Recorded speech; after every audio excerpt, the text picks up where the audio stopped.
qualified people are usually, this is the answer right here. They're certainly the as good a race as you'll ever see anywhere. And I guarantee you, you can look out in the parking lot here, and every third car is a pickup truck, and it's a thing that's going to happen. Last tour around the track for Rick Corelli. He likes winning on TNN. The last time we had him on there, he won at Phoenix. Here he is winning the first truck race to TNN. Checkered flag for Rick Corelli.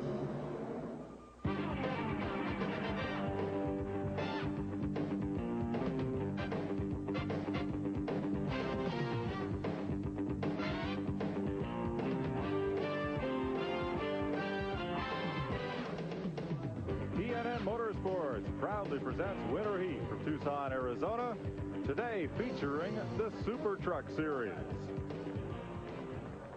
Great day for racing here as Christmas approaches. There's lights and ornaments on the cactus out here in Arizona, and I hope it's somewhere near today's 60-degree temperatures where you are. We get set for round 4 of Winter Heat and the second appearance of the Super Trucks. Been some driver changes and some new trucks added to the field. We've got some Winston Cup and Busch drivers here. Some we'll talk to and some we'll see on the speedway today.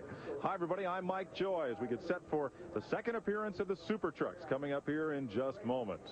There's one fella from back east that you knew if it had wheels, well, he'd find a way to have one if it went around an oval, and he's here, ready and strapped in. Ned Jarrett's with him. Well, Mike, he graciously waited to strap in to talk to us, and whatever he drives, he does awfully well. He also likes winning on TNN. His last Winston Cup victory came at Dover there on TNN. And Ken Schrader, we know you like to drive, but all the way to Tucson to drive a pickup truck? I laid on the couch and watched the last Super Truck race from home. I said, that's not going to work. So we hustled us up a truck to drive this time. Rick Hendrick let us drive his DuPont truck. Well, you've had some practice laps, awfully good qualifying run. You're in third position. What do you think of them so far? It feels just like a Winston Cup car with a lot more headroom inside. Okay, well, we got to bet that he'll lead a lap sometime during today's race. I think he's going to pay off for us, Mike. I think so, too, Glenn, and that's a good comparison. Scott Lagasse will drive that truck during the regular season when it starts at Phoenix. Well, Buddy Baker, we had a great battle in the first Super Truck race. Rick Corelli holding off P.J. Jones and Ron Hornaday. What do you expect today? Well, just like Kenny just said, Winston Cup car with more headroom. Let me tell you, every week they work on these things. They get a little better on the chassis setups and everything. These trucks are for real, and you're going to see a great race today. Chevys, Fords, and a Dodge. All three U.S. manufacturers are here in the Super Truck Series, so strap in and get ready to hang on. We'll be right back with you live on TNN after this. Exclusive coverage of the NASCAR Winter Heat Series on TNN is brought to you by Pep Boys Automotive Super Center.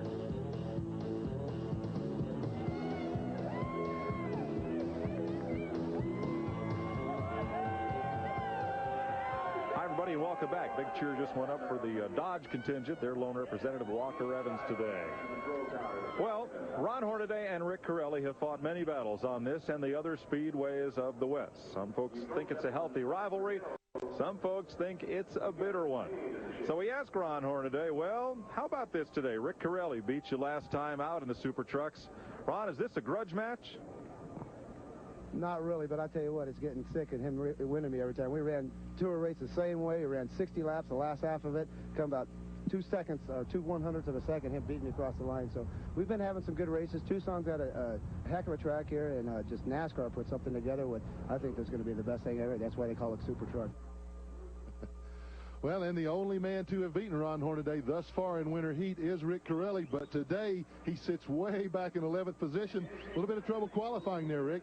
Yeah, we had the truck a little too tight when we qualified, so, you know, we're back here so far. They got to pipe daylight to it, but we're carrying this inboard camera for TNN, and we hope we can give some good shots to people out there coming up through the front. Well, I heard you and Gary Ballou talking before you strapped in your trucks. You feel like that you can get to the front, though. I think so. You know, the truck's a little different. That's why we're down here experimenting. Everybody's coming out with these new trucks, and this series down here is just now to experiment, get used to the way the trucks drive, and see how they're going to run in Phoenix, and we're getting ready. That's why we're down here with a different combination. Well, same truck, but you did make some changes. Yeah, actually what we did, we changed the motor combination, some header combination, put a new tail on it, and a new front end, and the way it looks like right now, I'm back here at 11th, but, you know, about 20 laps into the race, we'll see where we're at and how the truck's going to drive. Okay, he's 1-0, he's undefeated, but he's got to be wondering about those changes starting back here, Mike. I think so, Glenn. We're joined by Johnny Benson Jr., who finished in the top 5 in the first Supertruck appearance. I know you were humming along pretty good this morning, and what happened? I'll tell you what, Kurt Rourke and their whole team had a great truck for us. We were pretty quick, but a little misfortune with throttle sticking and kind of got in the fence with it. And what happened to it? Well, definitely bent it up. You know, it's one of them deals where we're here to win. It would have been tough to get it ready for the race. So being a one-day show, they loaded it up and they're already gone. They're heading to North Carolina to get it all fixed up again. Yeah, the engine in that performance friction carbon metallic Chevy was pushed forward, buddy, about 2 inches. And even if they could have got a suspension under it, it's not going to run well like that. Well, you know, everybody says the throttle sticks, what do? Everybody says just cut the switch off, it'll quit running. When you drive it in as deep as you can like he did, throttle hangs, the next thing you see is a wall. That's it. Well, John, we're sorry you're out of the race today, but we're glad you're going to join us for part of today's telecast. Yeah, thank you. You know, I like being up here with, you know, yourself and Buddy here, but I prefer to talk to you after the race instead of before. Yeah. We'll be right back.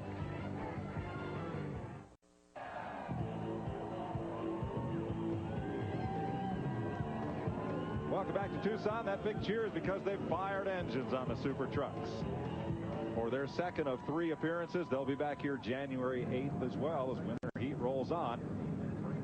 Let's show you how they're going to line up for this second event. Ron Hornaday Jr., third in the first race. He's on the pole, and last time's pole sitter Mike Skinner has the outside of the front row, the Richard Childress Chevy. Kenny Schrader lines up inside row number 2. Craig Hewardson shares the second row. He's also in a Chevy. P.J. Jones, second place finisher last time out, is in a Ford. And Mike Chase has stepped into a Ford, West Coast champion. Steve McEachran's Chevy number 54. Mike Bliss sitting in for Robbie Gordon in the Jim Smith Ford. T.J. Clark has his Ford, and Dave Ashley's Ford in row 5. Last time out, the winner was Rick Corelli. He's way back in 11th. And Gary Ballou starts 12th. Toby Butler makes the trek from North Carolina out here to start inside of row number 7, as does Kerry Teague from Kannapolis. Neat truck. We'll tell you about that in a minute. Walker Evans has the only Dodge in the field, the off-road star, and Mike Hurlburt in the Northwest is outside of the 8th row. All right, Kerry Teague, that's Kerry Teague truck, and Rick Corelli also stopping, either to perhaps cinch up the belt, index the wheel, or Mike, that's what they're doing. They're indexing the wheel. A lot of times you'll get on the straightaway and the wheel will be almost like it's turned. You don't want the forks turned the wrong way, so you line it up and go again. Take a couple of laps here under yellow, set things up. The Total Petroleum number 6, the Chevron Chevrolet of Rick Corelli, will be carrying our TNN onboard camera today. There's a look at the race cam over his shoulder. And you see all that headroom Kenny Schrader talked about. Well, we can't call it bumper cam. I guess you'd have to call it truck bed cam. It's mounted on the roll bar strut coming back into the bed. But that'll give you a view out the back and out the passenger side window, the doggy out the window cam, as they like to call it. Some special rules for the Winter Heat Series. At halfway, 100 laps, we'll take a 15-minute break, and the teams will take their trucks, if I say cars, it costs me $1 every time, to the back pit for normal pit stop repairs. You cannot change tires under caution unless they're flat or leaking air. If there's a caution in the last 10 laps, the restarts will be single file, cars on the lead lap up front. And if it's yellow at 100 laps, we'll go green, white, checker to finish it off under the green flag. Tucson Raceway Park, interesting little racetrack, 3/8 of a mile oval, not much straightaway, a lot of corner, looks a lot like Hickory or Orange County back east, but they have a progressive or compound banking in the corners. 6 degrees on the bottom lane, 9 degrees in the middle, and 12 degrees up top. Last time the trucks were here, here's how they finished. Rick Corelli the winner, P.J. Jones in a Ford, Ron Hornaday, those were all Hutcherson-Pagan built chassis, Dirk Stevens in the BSR Hess Ford, and Johnny Benson finished in the 5th spot. Getting set for green to start the first of the 2 100-lap segments. Hornaday on the pole, Skinner outside, and we are under green. See how quick Hornaday can work himself up into that top groove. See Kenny Schrader moving on the inside, trying to get in the second spot right there. And Kenny's going to find out there's a lot of competition here. Even though these guys, this is the second time out with the truck, they learned so much that first race. And then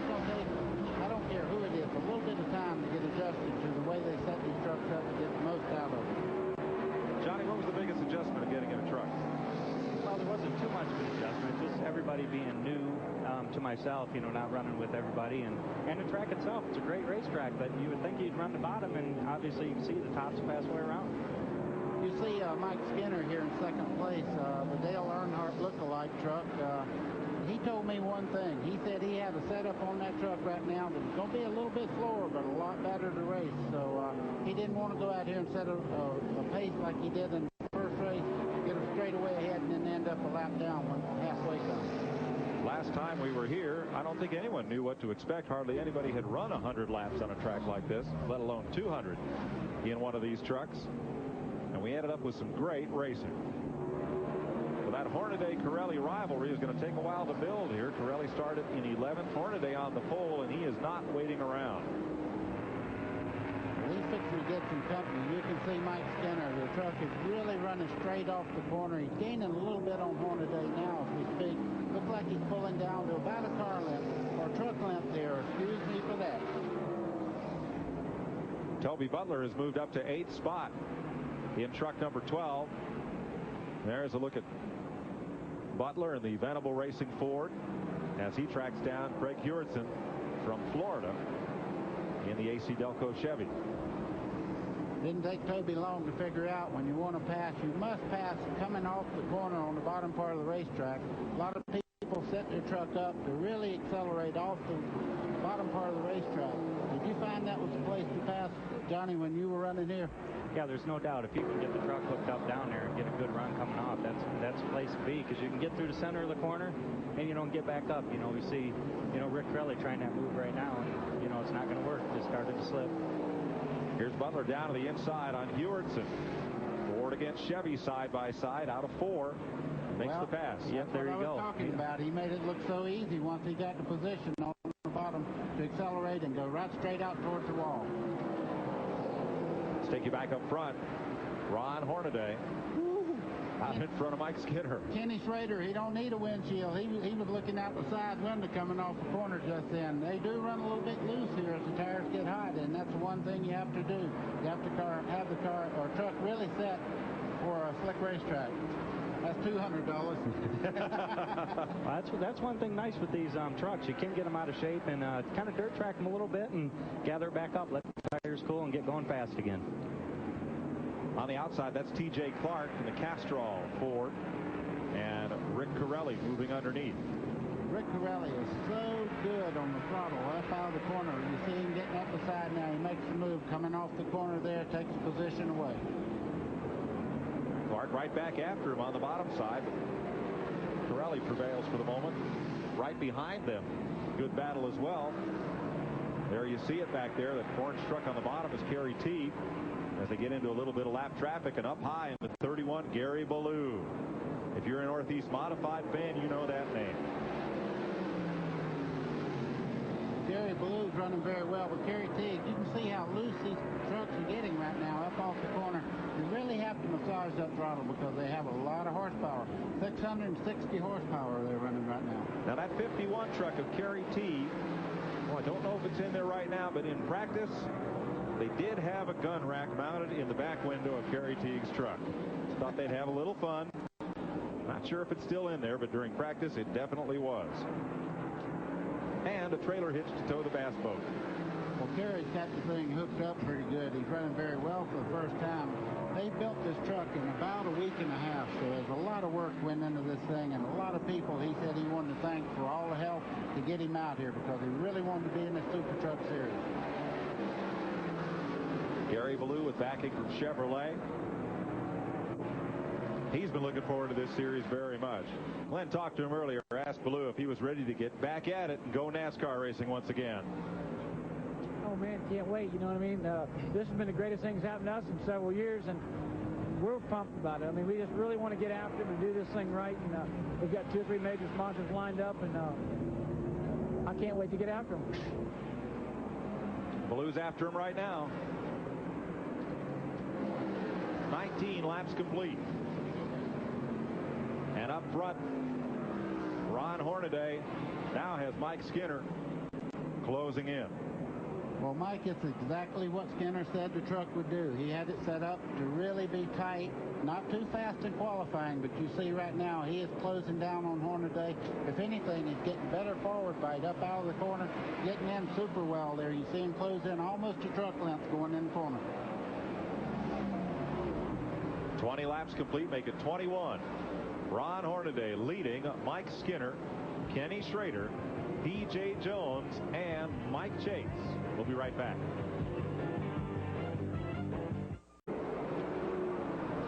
Where they run radio spots for this series, and they say fans will sell you a seat, but you're only going to need the edge of it. And that's the way it's been here these last few laps between Ron Hornaday in 75 and Mike Skinner in the number 3. Well, Mike Skinner got all the way up the side of him while was way to break, and Hornaday accelerated a little bit better off the corner. But I tell you, these two trucks are running so evenly right now. It's going to be the guy that makes the first mistake that really pays the penalty right now. P.J. Jones has passed Kenny Schrader for 3rd. Schrader is in 4th. Mike Chase, West Coast champ, is in 5th. Winston West chance. Here goes Skinner. Boy, I tell you, he's got her hooked up. Hornaday will not give up any real. Oh, a little bit loose coming out of the corner there. Hornaday gets that move back up. They touch a little bit getting in the corner. Mike Skinner was very lucky to save that truck. I'll tell you what, right there, like I was saying earlier, you can get this truck sideways, just let it cool down. He'll be right back there in another lap or two, and he'll be right side by side there again. Put a lap on Lyndon Washington's Mike Hurlburt, the RPM Racing Ford, and get right back after it.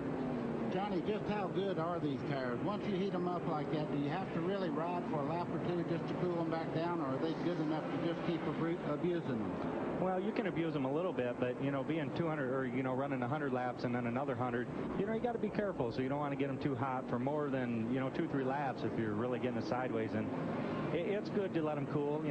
It's not as critical as, the radio tire, but the bias ply tire does take a little bit of abuse. A little further back in the field, good battle between Kenny Schrader, who's in the DuPont number 24, Rick Corelli on the 6 on the bottom, and 21 Mike Chase. Well, Kenny Schrader's going through the same thing that Mike Skinner did last week. He's loose and he's dropping back in the field right now. P.J. Jones has got by him for position just ahead of him. You see what he's doing right now. He just can't pick it up. You see him coming off the corner very well. He's got plenty of horsepower. The truck is just not hooked up getting in the corner. The guy who's got the best view of loose is standing at the exit of turn 2. Glenn? I'm already seeing the trucks move way up on the racetrack coming off of 2 here right after the edge of the wall. In the first race, it took them about 100, 120 laps before they got there. And now Ken Schrader has just dropped off the pace in the number 24 truck. He has slowed down the backstretch into turn 3. We got a caution flag. Yeah, the caution come out. I don't know what happened to Kenny's truck, but just coming off the corner over there, it looked like he might have cut a tire down, or I just really don't know. I'd hate to speculate now, but he's definitely off the pace. Caution's out at lap 38. Schrader eases around the speedway, and also Kerry Teague is down on the track apron. I'll show you what happened here once again. Well, he's coming off the corner just like he always has. You see the truck move up right there. Something dropped out of it. I don't know. He had a power failure there because he moved right up out of the groove and let everybody by. So this Rick Hendrick truck that Scott Lagasse will drive during the regular season, the road racer out of St. Augustine, Florida, he is here. Schrader trying to get refired up here. May need a little help getting into the pits. So while Schrader takes a pit stop, we will too. We'll be right back live on TNN at Tucson. Immediately following today's telecast on Shade Tree Mechanics, Sam and Dave will show you how to rebuild an engine and help you with top-end assembly. That's tonight at 7 p.m. Eastern on the Nashville Network. Mike, for all the people that pull up for Kenny Schrader, he's back in action again. Whatever it was minor, because they fixed it and he's back out in action. All right. Well, I think that the Shade Tree Mechanics could have helped those guys a little bit, Mike. The coil wire came off the truck. When Kenny came to me, he stopped right here at the exit to the racetrack off of turn 2. Was not running. In fact, when I said, when I told you the caution came out, he slowed down. It stopped running abruptly. That's all that happened. They simply raised the hood, reconnected the coil wire. Kenny kind of raised his eyes up like, oh, no, how could that happen? Fired it up and went back out there. So Schrader's back in action as we're under this second yellow of the day. First, second. Well, it's a yellow. Second yellow of the day. Okay. Folks, we have a little deal when we have the truck races. Any of us says car, it's $1 into the box, and we designate a charity. This week it's the Snell Memorial Foundation. They're the folks that do the helmet testing. Most every sanctioning body requires a Snell special application certification on every race helmet. So $1 a piece every time we say car, and it's one of these. Gary Ballou passed the pace car, so he is being held and put back in line. That'll get him in his correct spot. And Ken Schrader is reported 2 laps down after bringing out the caution and rolling the pit road. Well, he did pass the pace truck. Oh. It's going to a good cause. Add me up. Yeah, it is. Going to be one more lap of caution behind the Chevy Pace truck. Look who's moved into third place there. P.J. Jones is one of the steadiest young drivers that I've ever watched on a short track. He just keeps on pounding. He's already moved into third, as you see him, the #1 truck right there. Right behind him, big trouble, Rick Corelli. Right. Scoop Vessels built that #1 truck for P.J.'s younger brother, Paige, who wanted to finish out the dirt series before this started. Got in a horrendous wreck, and every week we check with P.J., how's your brother doing? Well, ate 3 meals on his own yesterday. They removed the tube from the tracheotomy, and he is coming along. So P.J. says, I'm going to hold this seat for him until he's ready. That is great news. Waiting on the green flag here. There it waves, and they're under the green flag. 43 laps complete. As we begin 44 side by side, Gary Ballou getting a little black paint off the #3 truck. Mike Skinner. Mike Skinner is really working Hornaday over. He's giving him a little touch every once in a while just to let him know I'm still back here. Don't start loafing because I'm ready to take that lead anytime you make a mistake. Like a little hand check in basketball. I'm here, I'm here, I'm here. You see Gary Ballou now. He's at the front of the pack. He was kind of midway of the field there. He's able to keep up with the front runners right now, and I don't imagine he's real happy because they held him a while ago, so he's probably trying to get really going here.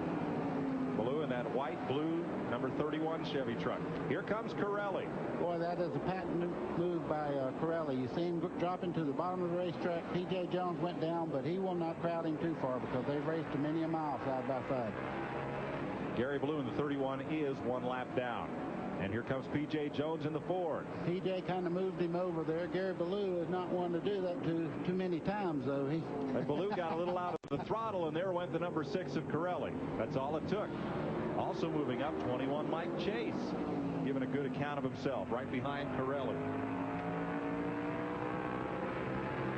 Well, when we found out that Corelli was going to run our cameras in his truck, everybody kind of went, yes, because we knew we was going to see some great shots out of there. And you can see him moving right up towards the front now. He's working on P.J.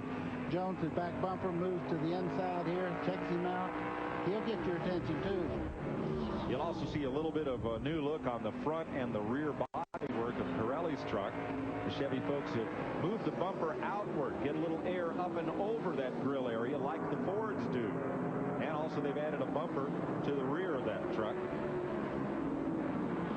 Yeah, I'm not sure would want to change too much of that truck. He was so fast earlier, and there he goes, down on the bottom there. If he gets a good run here, he's going to get by him this lap. Corelli blows it in the corner 3 wide past Steve McEachran. Well, I tell you, they'll probably run 4 or 5 laps side by side as I say that. You see P.J. closing back in, getting in the corner. He's on the outside there. He can pick up the throttle and run a little faster down the straightaway, but Corelli is super good coming off the corner. And what's even a bigger surprise, they are gaining on the lead trucks while they run side by side. Well, these 2 guys right here, they won't be sitting around playing. You see these guys are going after it right now because this might be the determination of who wins the race, whoever gets this break right now. 53 laps complete, 47 to the halfway break.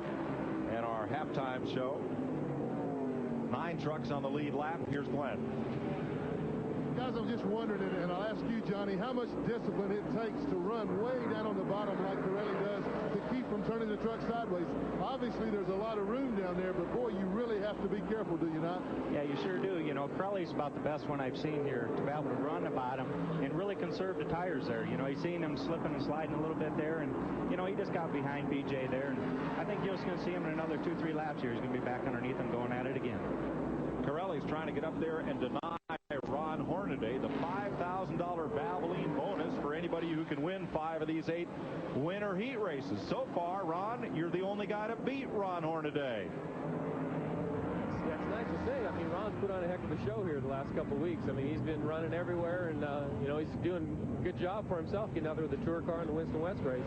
I mean, and if I didn't have the opportunity of beating him in the truck race, he'd be 3 for 3. But, you know, he'll be really strong today. And, you know, there's a couple other guys I think will be a lot stronger. And the opportunity when everybody came back with the setup they had last time, you know they got better this time. So, I mean, hopefully we got a little better. And, you know, I look for a good race out as we had the last time. Well, we're getting a tremendous battle out of the top 4 trucks right here. But just behind them, Mike Chase has moved into the battle here in the 21 truck, so he is doing a super good job right now. He's closing in on the leaders while they're battling for position. He's moving up steadily. 2 by 2, they go into the 3rd corner. 60 laps complete this time by. Watching Supertruck Racing live on TNN. Ron Hornaday in the 75, Mike Skinner, number 3, P.J. Jones in the number 1 Ford, and Rick Corelli. Boy, Mike Skinner has made a tremendous change to the chassis on this truck. Last week at this time, he was battling his way to the back of the field. Now he's able to stay up there, stay in contention. Who knows? He may have a little more than we know about right now. Will Lind is the crew chief on that truck. Longtime mainstay of the Richard Childress organization.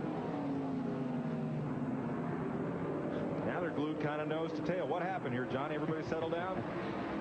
I'm not sure. You know, like I say, they were going at it pretty good there, and I thought we were going to have a 4x4 race rather than a 2x2. And looks like they kind of calmed down a little bit, and you know, they'll be running here pretty good. Pirelli, like I say, he's got a good handling truck right now, and so does PJ. PJ looks really good. I think if he was out front, he'd be pulling away. You see Mike Chase at the back of the 5th position right there. He is running them down almost a full straightaway in 4 laps there. This truck is really hooked up. You see Corelli looking inside, outside, trying to get by PJ. He may be the fastest truck, but he can't get by P.J. Jones right now. Yeah, Mike Chase is running that real high groove like I was trying that first week here, and you know, he looks pretty quick there, but I'm not sure if he'll be able to run the bottom if he's only being able to run the top. Well, we got them side by side again. Hornaday's on the outside, Mike Skinner on the bottom. Boy, he just can't make that move, Mike. But he did just like you said, buddy. He cooled his tires, ran a few laps single file, and now he's inching down to that bottom once again. That'll be interesting to see him if he goes underneath there. PJ will go on the outside, but as we're talking, he gets underneath him, and yeah, he got a little loose there. So there goes Corelli again up under P.J. Jones trying to get 3rd spot. I believe if he ever clears P.J., he'll go right up beside of Mike Skinner, but that's going to be a tough job. Woo. Well, getting a little sideways there too, Mike. One guy moves high, and the next one's going to go low. And it only takes a blink of an eye for this to change. Hornaday has led every lap so far. Skinner in 2nd, Jones in 3rd, Corelli 4th, and Mike Chase in 5th. Mike, they're running almost above the yellow line in the center part of the corner here. They're moving that groove. You see Hornaday, he's actually just a little bit above the yellow line there. And what they're looking for right now is the surface is not real oily, that they can get a good forward bite out of the corner.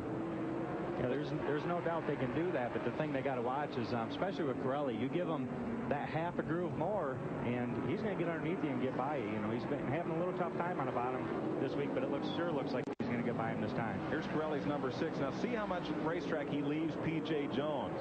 Well, PJ's got a fender up on him that time, so he couldn't do it. But if he gets alongside you, he won't leave you a lot of racetrack up top. Well, PJ's right now looking straight ahead. He's not looking over at Corelli. He's imagining he's not even there right now. So you don't want anybody to get your attention off of what you're doing, and you start running a ragged line around the racetrack. Well, there's one thing nice with Rick Corelli is that when you do get side by side with him, he's not going to run into you. And you know, here we got a good battle for the lead here, and looks like he's going to get by him. Boy, he made that look good. He went high, though, and Hornaday's coming back on the inside to take the spot back. Mike Skinner's led one lap, and this time lap traffic will help him out. A pick in the form of the Mike Hurlburt truck. And here comes Corelli. Now, he's been 3 wide a bit ago. Let's watch this as they get up into lap traffic. He and PJ side by side. 3 wide into turn 1. And they just leave that lap truck on the bottom like it wasn't there. Corelli has the spot for this instant. Corelli got the spot just then. He moved into 3rd place on the bottom side. PJ give him a little room, give him a little tap there to let him know, yeah, I seen you move in front of me, but that's okay. Good close racing. That's why God invented bumpers. 74 laps are complete here at Tucson. Winter heat rolls on. Mike Skinner is now the man up front. Ron Hornaday in 2nd. Rick Corelli, P.J. Jones, and Mike Chase are your top 5. We'll be right back. When not hosting Winter Heat, Tucson's the site of the annual International Round and Square Dance Festival. And we hope you'll join us for the rest of the winter for live Motorsports Festival right here on TNN. No round pegs and square dances here. Mike Skinner out front. Mike, I'll say one thing. There's no room in the grandstand for another person. These truck races are really packing them in, and they're getting a good race out of this. You see right now, Mike Skinner's got a little bit of an edge, but when they go in at halftime here, you can bet one thing. Everybody's going to be adjusting. Rick Corelli's strong. If he can get by right now, he would love to have that 2nd spot. Yeah, there's no doubt he's going to want to start on the outside, but you know they're just going to go in there and make some changes that they need to the trucks and come back out. It's the second half of the race. That's they're definitely the one that pays. If you were going to restart, where would you want to restart for the 2nd segment? Well, at this particular racetrack, there's no doubt you'd want to pick the outside. I don't believe that's why Ron Hornaday let Mike Skinner by. Skinner's running really good in a good wrench Chevrolet, so it's just one of them things where he just got by, and it's going to be interesting the start of that second half. Skinner, your leader. Let's look back. Hornaday in 2nd. 3rd is Rick Corelli. 4th is P.J. Jones. And in 5th, Mike Chase, the Winston West champ. There's the Ortho Chemicals Ford for Mike Chase. Mike, a while ago, Mike Chase made a tremendous run up there, but all of a sudden, he just started backpedaling. He's used his tires up pretty much on that truck, and he's just really hanging on right now, waiting on the 2nd part of this race to start. Look at all of the tape he's got on that windshield. As Kenny said, a lot of headroom and a lot of place for the sun to come in here from turn 4. That was a factor for a lot of people here in the first race for the truck event was the blindness going into turn 3 over there. There was an accident, and a guy come through there and just turned somebody because he didn't see the accident happening. Gary Ballew's pulling in on the back straightaway. He's having some kind of problem. Gary Ballew, 2 laps, or rather 1 lap down, takes his Chevy truck off to the pits. 9 laps to the halfway flag. You can see Mike Bliss right there. He was trying to keep it as fast as he can. Even though he's going a lap down right here, he was trying to stay in contention. He got the truck all the way sideways coming off that corner. Not a thing you'd want to do. Earlier today, Glenn asked Mike Skinner, after sitting on the pole, was it a disappointment not to run better last time out?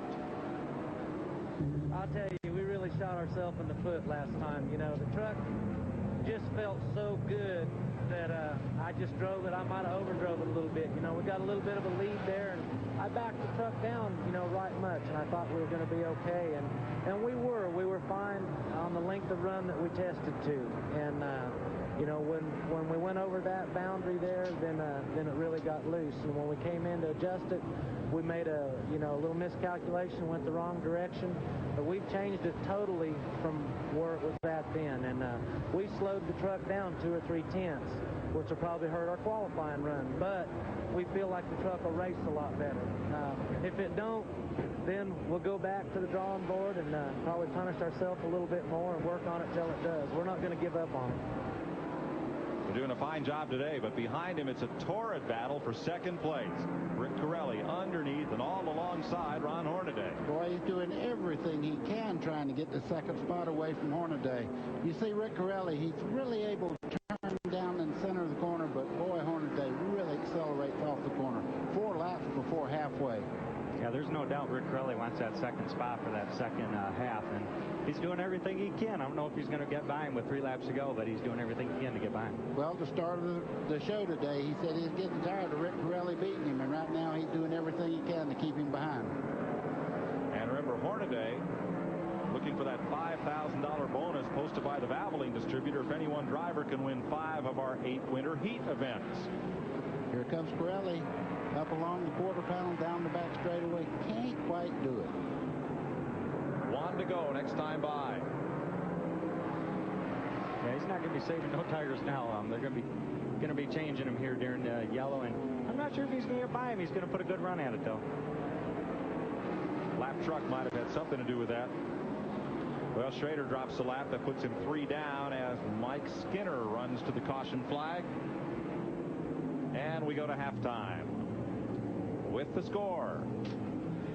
Chevrolet 3, Ford in 4th place. Good run by Mike Skinner. Ed Lanier puts the power to that Chevy truck. It's a Ronnie Hopkins chassis. Of course, Will Lind, the crew chief. Richard Childress owns that truck. As they get set to go to the pits for the halftime break.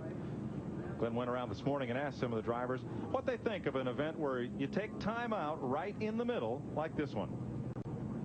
It really don't matter. You're really pumped up, to run the whole race, and then you get that break in between, and it kind of, mellows down, and you just got to take it like 2 races.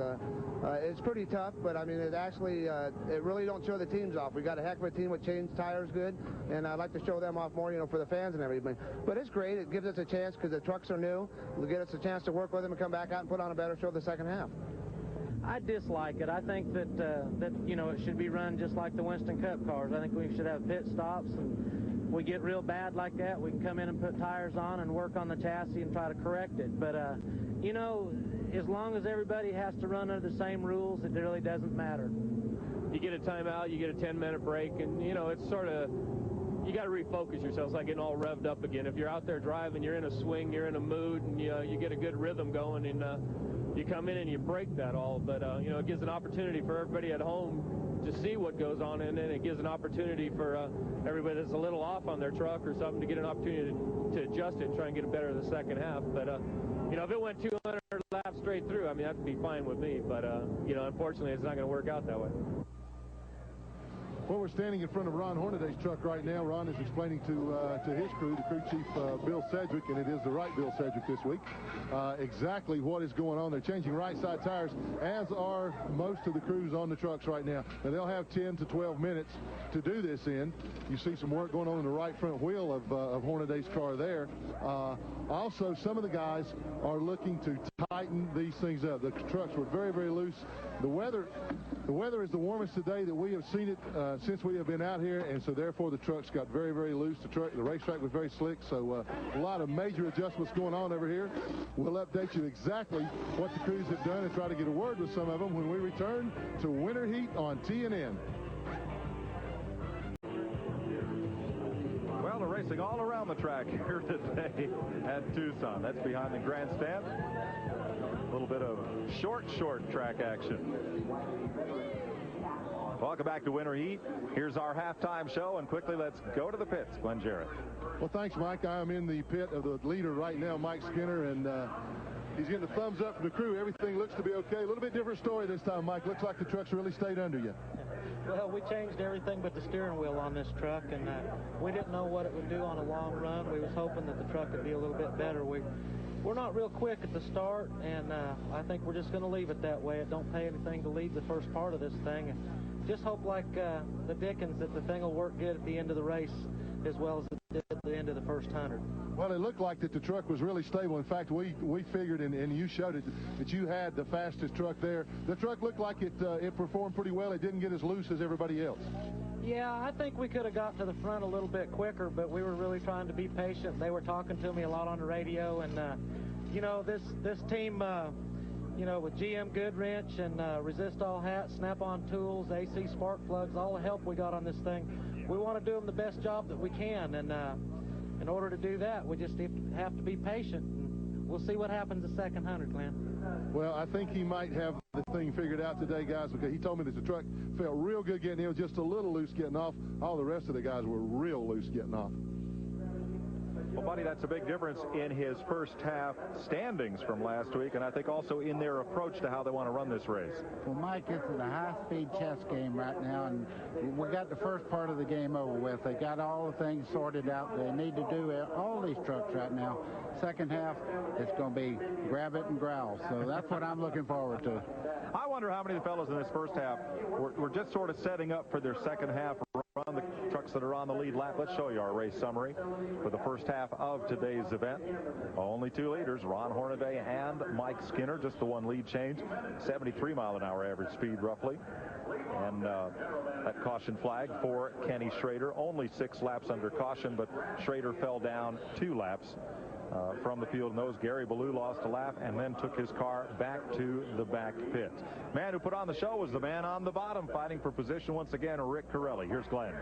I can't believe how calm and cool this guy looks after the show he just put on, charging from the back.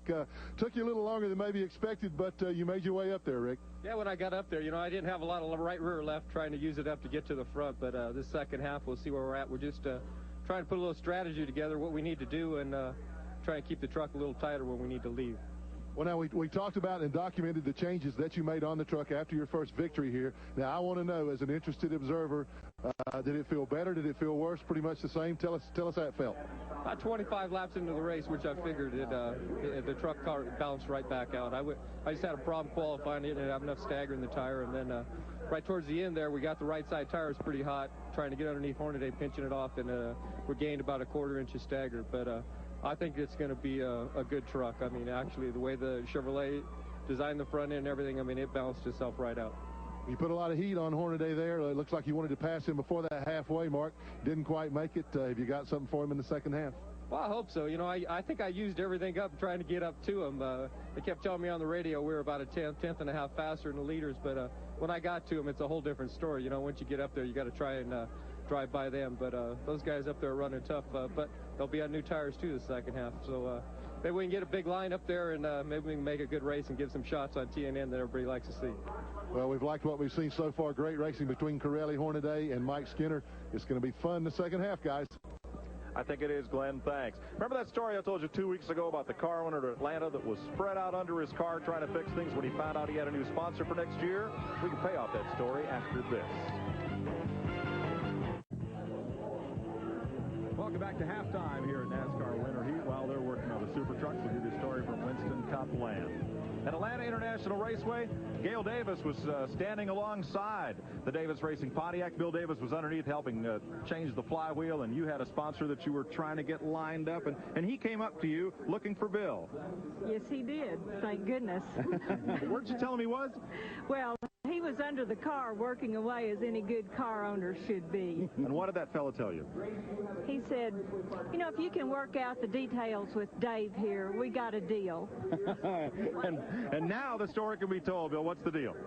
Well, we've got a great new sponsor with the bank, MBNA, and you know, they've come on board for 3 years, and it's just they're really great people, and they're the people that do the NASCAR credit card with all the drivers' pictures on them, and you know, they're going to be a wonderful sponsor. We're really excited about it. Well, congratulations. A great Cinderella story, and they have a new driver for that car, and he's right here on my left. Randy LaJoie steps out of the Busch Series, occasional Winston Cup start over the years. I know you're really tickled about the opportunity to replace Bobby Labonte in the Davis's car. I'll tell you what, the Davis has a wonderful organization. I'm glad to be part of them. And I tell you what, we couldn't do it unless it wasn't for the MBNA people. And I hope everybody out there has a happy and safe holiday. And if they want to make it happier, they can pick themselves up an MBNA NASCAR credit card and do what I do when after the green flag drops, and that's just charge it. Do all that holiday shopping. Randy, we look forward to seeing you run to the front next year. I tell you, I'm going to give it all I've got, and I'd like to say hello to my family back home and all my friends. And it's nice out here in Phoenix or Tucson, and I can't wait. I tell you, we got some great racing out here in these trucks, and I got the adrenaline going. I'm ready to go racing next week. Okay, glad to have you folks join us out here, part of Winter Heat. Let's go back to the pit area. Glenn Jarrett. Let's check in with Ken Schrader. Ken, looked like that thing got a little bit loose out there. It ain't been a real good day so far. Yeah, it got real loose. We tried some stuff and it didn't work, and we lost the coil wire in that first deal, and that got us 2 laps right off the bat. And today would be a good day for Scotty to be driving. Well, he's talking about Scott Lagacy, who is going to drive this truck full-time next year. He's standing by also. Let's talk with him. Scott, you're obviously an interested observer in what's going on here. Big break for your career, though. Oh, boy, isn't it terrific? I just can't say enough about this opportunity that Rick Hendrick and Jeff Gordon and DuPont Racing's given me. And we're excited. I'm here watching Kenny, trying to help out any way he can. And he's training the truck pretty good. Have a couple problems, but we're going to get them sorted out. Well, I know that you're excited about what's coming up, and Ken Schrader has worked with you in the past to be with the Hendrick organization. Everything's got to be the biggest thing that happened in your life. Boy, is it. I tell you, Christmas came early about a week ago, and it's going to be Christmas probably all through 95 for me. So a lot to learn. Great organization, though. Jimmy Johnson and the guys at Hendrick Motorsports. I couldn't think of a better place to be. Well, like I said, he's going to try to help him get this thing sorted out. As you heard Schrader say, it might be a good day for Scott to be in there. Scott's happy where he is. We'll be back for the restart right after this message.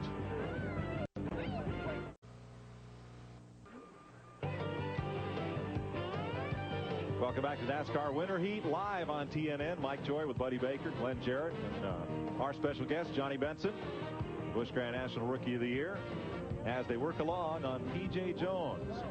#1 Ford. During our halftime break, a little bit of rear end work there. Let's show you what happened earlier today as the Tucson Raceway Park NASCAR Winston Racing Series Super Late Models took to the track for their 30-lap feature event.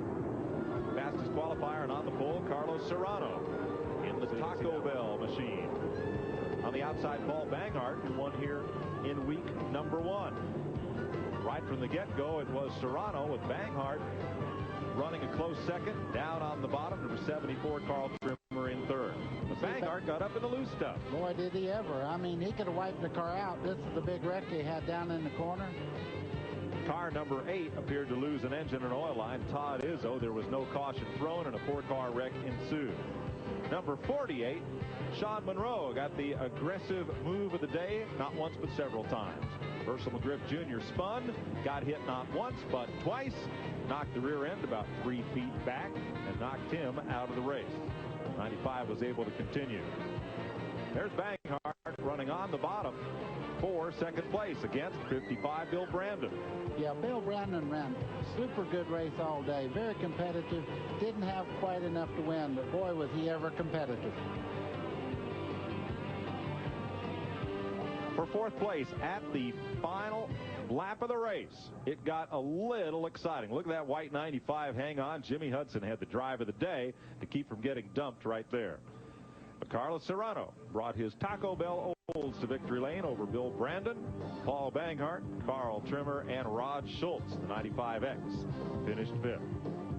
Glenn? On P.J. Jones, P.J. Jones's truck, I want to say car. The problem that you saw right before we went away to show those highlights, up underneath P.J.'s truck, on the very last lap, as the caution flew for the halfway break, the rear end burned completely out of P.J.'s truck. So you talk about good timing. He was fortunate today. They did put a new rear end in, new gearing. He's off and running. You can see him spinning the tires, getting out of here. But boy, was he lucky that it came along at that time.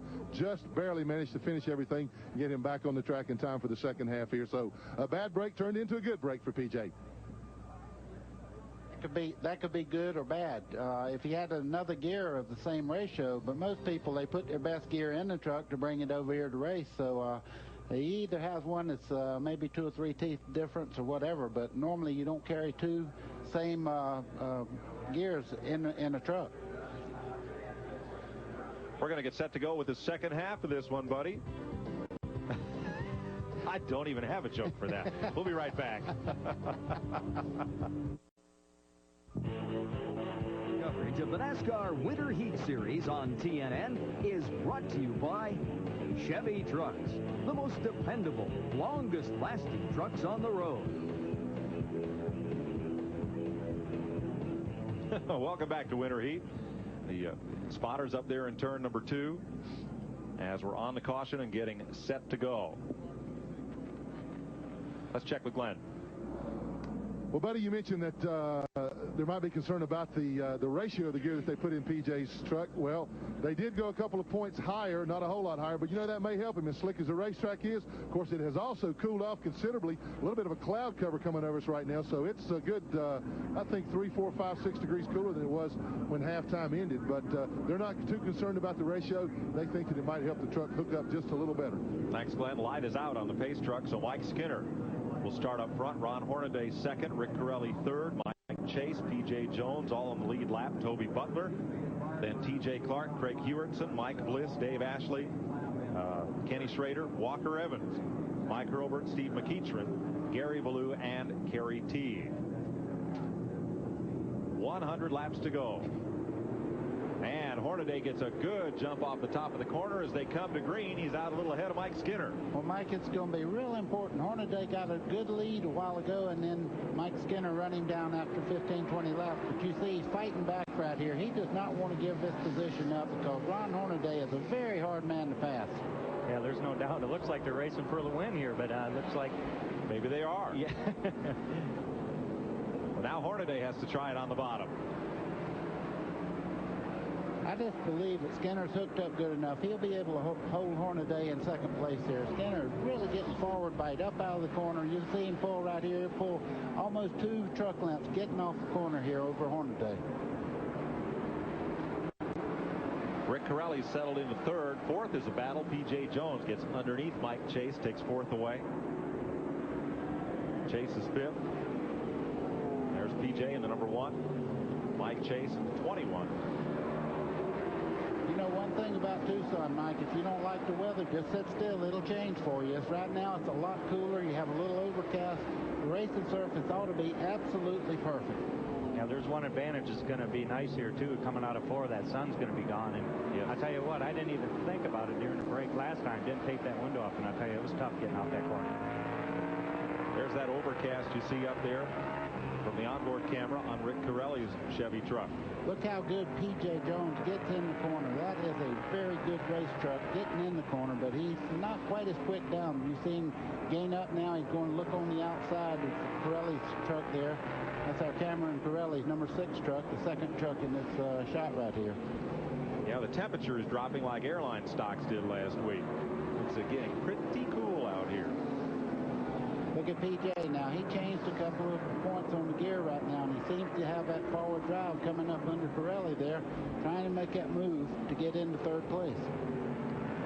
Yeah, that might be an advantage for him, changing that gear. I mean, you don't know how much damage it did to the rest of the rear end, but, you know, we're definitely going to see here, and I think that gear might help him here. Let's check with Glenn on the gearing on P.J.'s truck. Well, it's obvious to see that you can pick the throttle up more with that higher gear. You don't tend to spin the wheels as much way down on the bottom of the racetrack like that, and he's really doing a good job. I tell you, if it, like Johnny says, if it did not damage the rear end of the truck, he may have something for everybody there, because I haven't seen him get the thing loose yet, guys. That high gear definitely has helped P.J. Jones. He moves ahead of Rick Corelli. Whoa! That's as close as you can get right there without making a hood ornament out of a race truck. Yeah, I think P.J., he's going to be tough here at the end. You know, it's going to be interesting to see just how the guys up front there, Mike Skinner and Ron Hornaday, are running really good now, but I think P.J.'s going to be right there. He was last time out with the trucks on our winter heat opener. The longer the race ran, the better P.J. did. Well, he's got an IndyCar future with Toyota, but we asked him if he's going to run more trucks. Well, definitely. I mean, it's a lot of fun. You know, my first priority has been the IndyCar testing, but, you know, for right now, I mean, I need something else to do, and this really fits into my schedule, and I like it. You know, it's good, close racing. I mean, you saw the last time we were, you know, really battling, and, you know, if every race is like that, I mean, that's what racing is.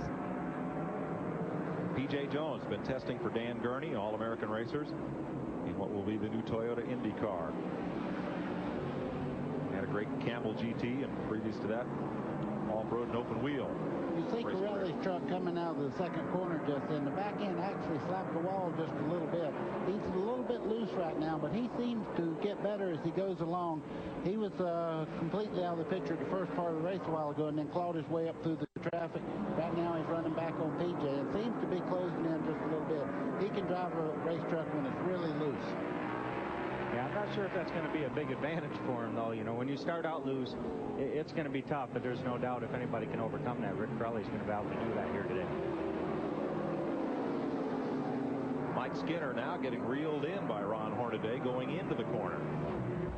Well, it looks to me like Hornaday is losing a little bit of ground right now because you see PJ trying to move in on the bottom side of Hornaday. And just a few seconds ago, here comes Corelli on the bottom side for third place right now. Lap ago at turn 2, Corelli really climbed up high, got kind of up and over the groove. Corelli drops down. Looks like both PJ and Ron Hornaday are just a tad tight right now, and I think that's going to come around here in a little bit, you know, as long as it's not a severe push. Now, for the folks at home, how do you see that? What shows you from watching the monitor that these cars are tight? Well, I'll tell you, that in-car camera that Rick Corelli had, it was, you could see that PJ's not fighting the truck at all. He just, you know, got a good turn on the steering wheel, and he's leaving it there coming off the corner, and, you know, that shows us it's just a slightly tight or just a little bit of a push, and you know, that's not going to be bad, though. I think that's going to be good here in a little bit. Mike, if it's real severe, you'll see the left front wheels just turn right outside the fender there. It's like if you turn in your driveway and you hit sand and your car tries to go across the driveway. That's exactly what a push feels like. Yeah, and it doesn't look that bad, so I think he's going to be good, you know, here once we, you know, get some more laps in on it. 120 laps complete, 80 to go. You're listening to Johnny Benson. Ooh. Ouch. P.J. Jones up into the side of Rick Corelli. That's called a little contact there. You notice he's put a little nose damage there on the right front corner, but they both race very hard. Nobody's mad about this. This is good short track racing right now, and they're just trying to go as fast as they can. And if they touch a little bit, they know they don't mean to try to knock them out. Well, these are trucks, you know. It's not like a car where you got to keep it nice and shiny. Little scrapes ain't going to hurt these trucks. I don't know. They're as nice as any Western Cup car I've ever seen. I'll tell you, they're beautiful. They're a beautiful truck. Well, while these three battle, Mike Skinner's taken off just a bit, leaving it Ron Hornaday to try to hold second. There is your leader, Mike Skinner. He is alone on the back straightaway. They lap past Mike Hurlburt. Mike, one of the great things of being in the lead is you can run exactly where your truck feels the best around the racetrack, pick up the throttle when you want to, ease it down in the corner, take care of your tires. If you're racing like these guys are right now, you're abusing everything on your truck. Well, PJ into Corelli just a little bit there. Skinner has a lead now of 1.3 seconds over Hornaday. Hornaday's in trouble right now. He's not able to get back in the throttle and make the move that he needs to make. Corelli should get by him, but I'm going to tell you, Ron Hornaday, as you've seen in the past couple of weeks, is not an easy subject. No. He has won the last 2 weeks here on TNN Winter Heat. Won the Winston West race and the Featherlight Southwest Tour event last week over Garrett Evans and Kevin Harvick. Boy, that's a luxury for a driver right there, to be able to turn under a guy at full speed and get that track position. You see, they touched just a little bit getting ready to go in the corner. Hornaday turned down just a little bit. Corelli's right up against that quarter-pound going down the back straightaway. And PJ in the #1 truck's looking for just anywhere that's left. Oh, he's happy right now. He knows he's going to be able to move. He's got a very good truck. Corelli ought to open the door for him on Hornaday when he does make the move. Riding with Rick Corelli. Got to be interesting to see where PJ goes here, because you know, it's definitely quick. Well, there he goes on the outside. If he can hold Corelli down there, if Corelli can't get by Hornaday, he's going to be, you know, going back a spot or two. How long can Corelli stay on the bottom like that without abusing his tires enough for Hornaday to get an advantage again? Well, I'm not sure. We got a truck here, number 54, spinning down here in turn 4 here, so I think there'd be a... It's a caution. Steve McEachran brings out the caution. You know, I think everybody thought there would be more Super Trucks this week, and indeed that was the hope. Some of the Ford teams are waiting for the new Ford front-end fiberglass and sheet metal design to be finalized before they get here, as we'll have another look at McEachran's spin. And Butch Stevens tells us he has 18 trucks back ordered that they are working hard to finish. Hutcherson Pagan's in the same situation. Ronnie Hopkins is building trucks as this series gets bigger and better every week. At 130 laps, we have the first caution of the second half of this event. We'll be right back.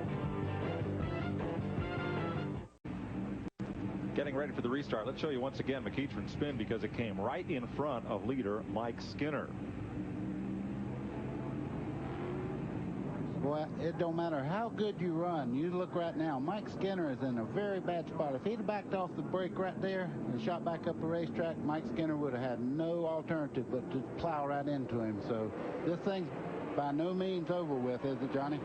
No, I tell you what, Mike did the right choice there. And, you know, it's one of them things that the driver hates to see that right in front of you, especially when you're leading. Back under green at lap 135 now. And there's Corelli and P.J. Jones side by side. And the 12 truck, Toby Butler, up high. Venable racing machine. Yeah, I'd like to say, you know, Toby Butler went that lap down there just about one lap before that halfway. And, you know, we had a sponsor here with Performance Friction Carbon Metallic there.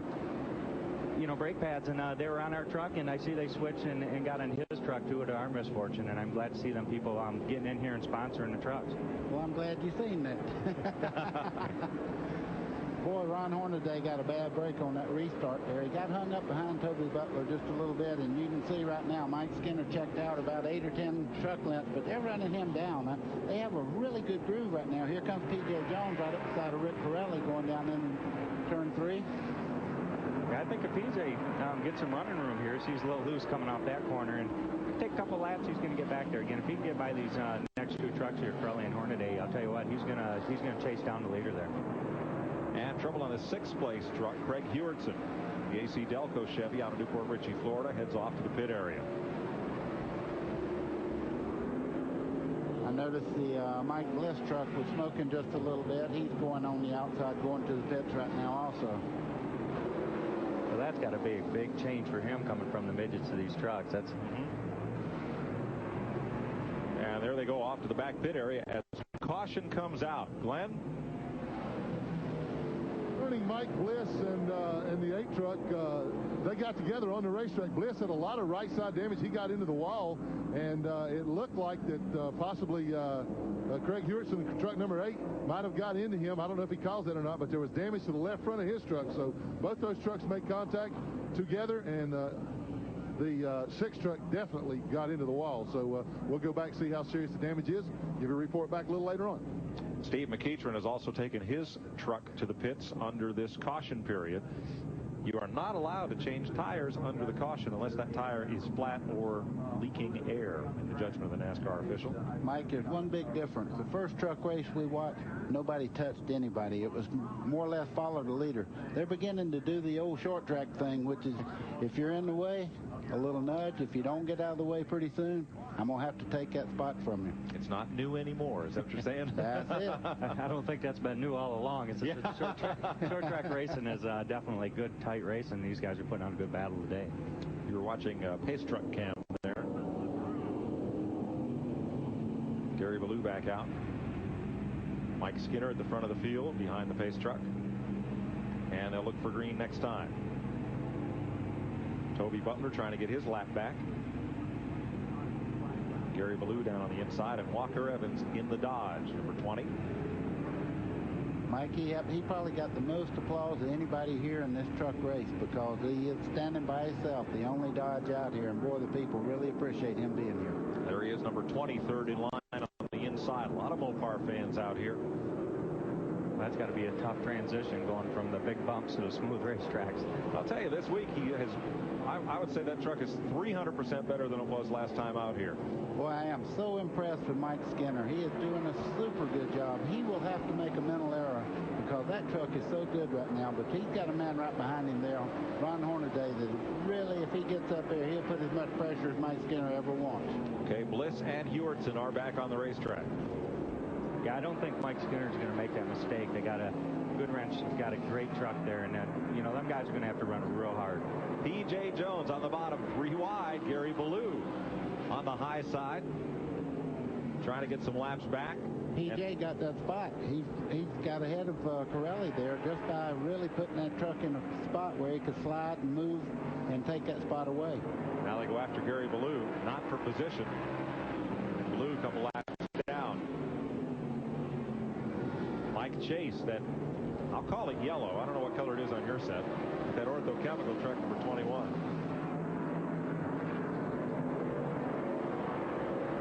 Chase looking underneath Corelli now. Mike Chase, Winston West champ. Dives underneath Gary Ballou. He was fast here, was a week ago, and had some mechanical problems, so he gets around this racetrack really good. You know, I think maybe Pirelli right now is in that little mode where we talk about. You just ease off just a little bit, give those tires time to rebound a little bit, and then he'll make his move back up. He's starting to reel in PJ just as we speak. Like I say, there's a little bit more than 50 laps to go, and you know, he's going to take it easy there for a little bit. Mike Chase has done a great job in this 21 truck today. He says that he loves this, and I'll tell you one thing. Winston West champion, he knows how to get around this racetrack.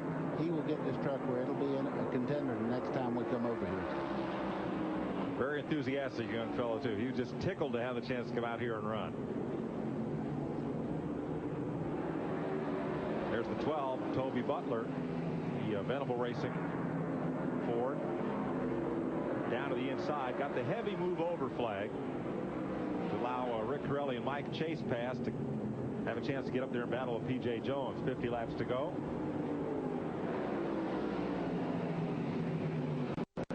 And Hornaday is beginning to close the gap on Mike Skinner, your leader, in the GM Goodwrench number 3. I tell you, Mike's running an awful high line there. Be nice if we keep it down just underneath that yellow line a little bit. Otherwise, he might be in a little bit of trouble here.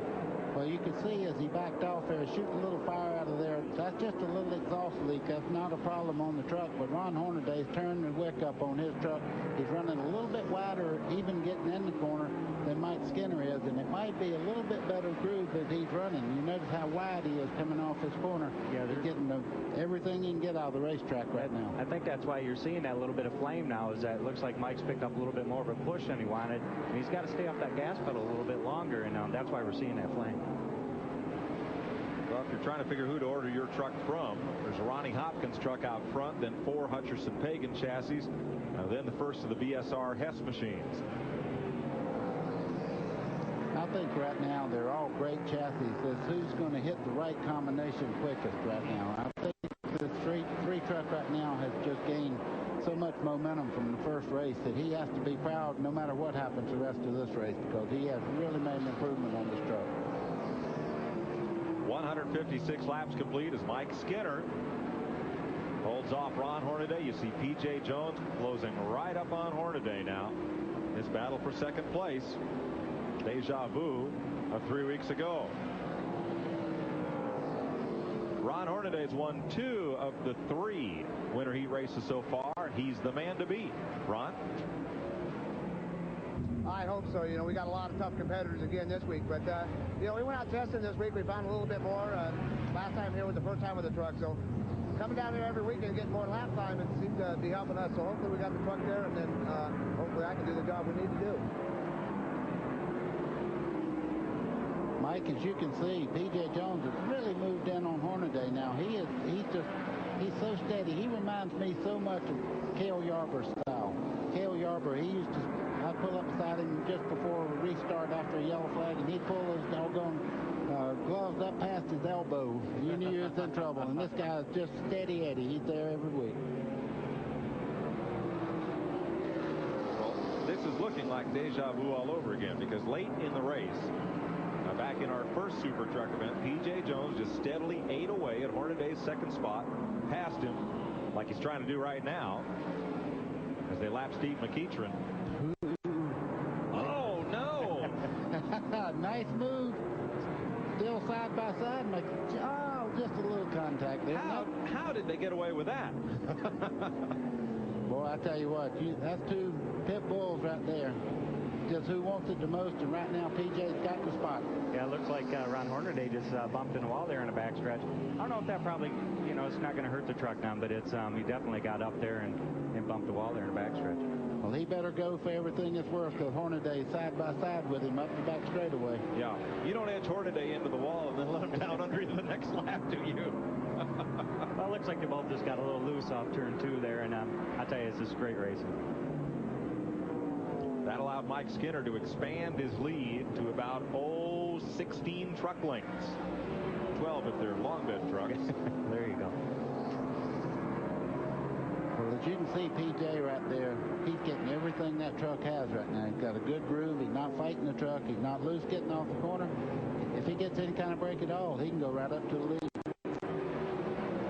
165 laps to go. It is Mike Skinner out in front. We'll be right back. Did I say 165 to go? Of course I didn't. 165 complete. Now it's 173. P.J. Jones not yet knocking on the door, but he's getting ready to ring the bell on Mike Skinner here. Let's show you a little bit ago what happened between Jones and Hornaday. Well, they come out of the corner there. You see that truck fishtail just a little bit on the bottom. Hornaday gets in the outside wall. I don't think he didn't rub on him, but when he saw P.J. getting a little bit loose, he did actually give him a little bit of room, and just a little bit too much room, though, I think. Well, this is incredible. P.J. Jones has run him down over a straightaway now, and he's much faster in this part of the racetrack. In the center part of the corner, he is really eating him alive. I tell you, Mike Skinner's got a little bit of handling problem right now. And P.J. Jones, if he gets in the right spot, I believe he can get by him. Just a little loose there. Glenn? Well, guys, I went and checked with Skinner's crew to find out exactly what was going on. They pointed to the sky. The weather is the cause of his problems right now. They said the change in the track temperature definitely affected the way it handles. What I'm seeing is it looks like the truck pushes getting in the corner. He's having to turn the wheel so much. Then when he picks up the throttle, he's got the wheel turned too much. It breaks the back end loose. That has enabled PJ to run him down. And right now he's under him, and I think he's going to be able to make the pass. Glenn, how much colder would you say it is right now than when we started this race? Mike, it's a good 10, 12 degrees colder. There is a noticeable difference. I couldn't believe, really, when we started the race, and you see PJ has just moved around Skinner. Skinner's going to try him to get on the low side, but I don't believe he'll get it. But it's a good 10 to 12 degrees cooler out here, Mike, and it is very, very noticeable. Boy, PJ made that look so easy. He got up there, he got to squeezing just a little bit. What he did, he took all the inside groove away where Skinner couldn't turn down at all, took that spot away, moved right up the side of him, going in the next corner, preferred line, he moved right ahead. Tell you what, he is every bit the driver his dad was. Boy, I tell you what, he's incredible. I love the second generation group when they start running and watch them grow up. I mean, they're something to watch. Well, you're one of them. Well, I'm not talking about myself. Well, you are. These guys are really exciting to watch, and P.J. Jones can make it in any event, but I'm so glad to see him in the Supertruck division because he adds a lot of class to it. Here's Ron Hornaday now making the move as P.J. moves around Walker Evans. Hornaday is going to try Mike Skinner for second. Mike is a never-ending story. When the chassis starts going away, boy, that's so aggravating. Dominant truck, 3/4 of the race right now. He's fighting his life off for second. Yeah, he's doing a pretty good job, and not, just keeping the truck where he's even at. Like I say, there's only 17 to go. 17 to go, and it's bad that it happens now, like you say, rather than earlier on in the race. Yeah, this is the second time he's had a little handling problem, but he's handling it so much better than the first time. He's really, right now, the biggest thing he has to do is tell himself not to overdrive the truck and not to try to do something that's not capable of doing. Because he's got a good second place right now going for him, and I'm sure he's more proud of this, and no matter what happens, they've made a lot of changes on this truck to make it better. Yeah, I would say Skinner and Walker Evans have made the greatest gains with their trucks from the last time we were here. Yeah, you can see when Mike got away from Ron there a little bit, he actually started to pull away, like you say. He doesn't have the pressure behind him. He smoothed out a little bit, and I think he held it up there in second place. T.J. Clark, the number 23 down on the inside, the Castrol truck. There's Walker Evans right behind Hornaday. The Barbary Coast Dodge. Painted up very much like his off-road rigs. Well, you see Hornaday right now, right in the center part of the corner.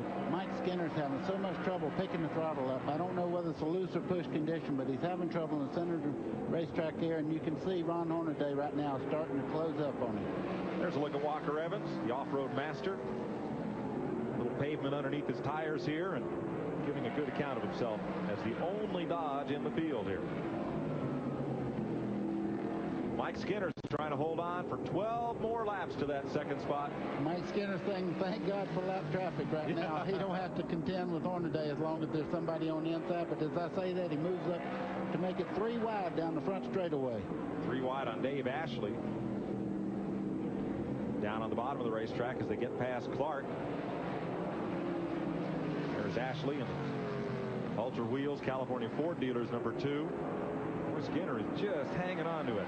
Well, he's doing a good job right now because the truck is really not handling like it was. Hornaday, he's going to make him earn it. 10 to go. Okay, Hornaday's making the move on the bottom part of the racetrack going in the corner. Looks like they're doing a little bump in there, but looks like, you know, Ron's going to get by him, and it's going to be tough for Skinner to get back by him. Like you say, the truck's just not quite right. You know, he's going to try there on the inside. You know, it'd be interesting to see him get by him here. Well, you don't buy any decals on the right front fender of Hornaday's truck, because when he gets to victory lane, you can't read them. They're gone. I can tell you this, they're fighting it out. Who says they don't race as hard back in the field? This is for second place right now, but they are rubbing paint. They are doing everything they can. Skinner's moved to the inside, took the spot away. Hornaday come back on the outside and takes the spot back.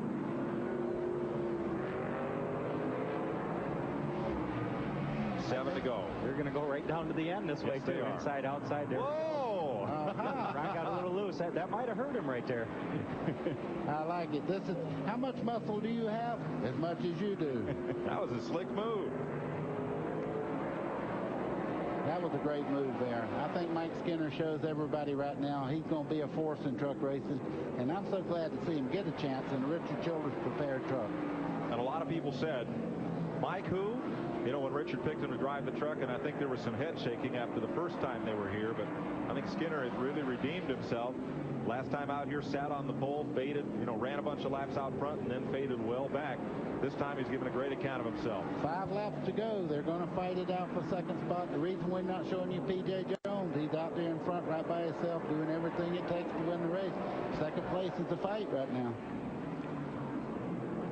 Yeah, those guys are really using the top part of the track because they know that the top, well, I was going to say the top's good, but, you know, like say the bottom's good here. Looks like he's... Here's a little bit of the track, but I think Mike, you'll get back by him. You watch, you get down underneath him, and they'll do the same thing for the next 3 laps. I don't know. Hornaday made a pretty even move there. I think he had to check up on the brake pedal just a little bit, or they would have made some contact coming off the corner there. That was kind of forceful. Here comes Skinner on the bottom side, as you said. Oh, a little touch there, got him sideways. Hornaday made a great recovery there. That's the one place you can dump somebody in a minute. There's no doubt you hate to get hit in the left rear quarter panel going into the corner. And these are not dump trucks. White flag. 1 to go. White flag. Boy, I know Hornaday's going, uh-oh. He's going to give it one more shot through 3 and 4. And we're just, you know, he's got a, he's got a little loose off 2 there. I don't believe he's going to be able to make a run at him. No, he's done a great job. There's no doubt. Checkered flag for P.J. Jones. Here comes the battle for second.